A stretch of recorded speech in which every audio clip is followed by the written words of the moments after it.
In this training video, I'm going to teach you how to search for vacant land. So the very first thing we want to do is select a location.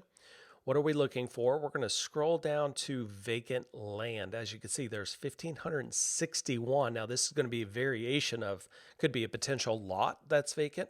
It could be acreage that is vacant. We're going to go ahead, done, and search. Now this is going to be very investor, depending on exactly what you're looking for. So if I go through the filters here, obviously we could start with estimated value or tax appraisal value. Most people will put in estimated value. And then depending on potential equity, we can sort this by dollar amount or we can sort it by actual percentage amount.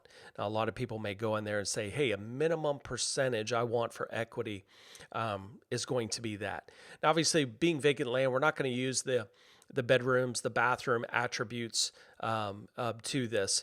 Now, we could go to lot size here and actually start to, figure out what size are we actually looking for of a property. And then the owner side of it is individual owner, company owned.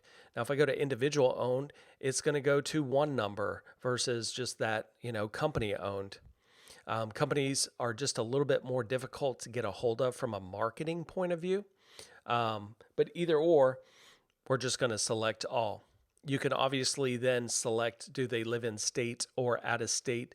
Generally, vacant land is an absentee owner, although you will find cases where there is a mailbox and the owner actually has the tax bill being mailed there. I'm then going to apply my filters accordingly and get my results. And then I can now start to market, move these in a specific campaign and market these vacant properties. You can also zoom in and really get a good feel of where they are, what we're looking at from a map point of view. And I think the map point of view is really good. I can sit there and use my draw tool and say, hey, I just want to kind of target this specific area and maybe get 2 leads. But then maybe I come over here and let's draw another one just to kind of get maybe these particular properties over there.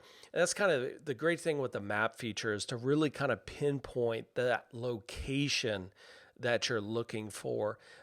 Is just an extremely valuable tool. And you could keep drawing these shapes to really pinpoint these areas. I think it's very relevant, especially when we're talking about vacant land. Generally, you're looking for specific areas on a map. So hopefully this helps and look forward to seeing you on the next one.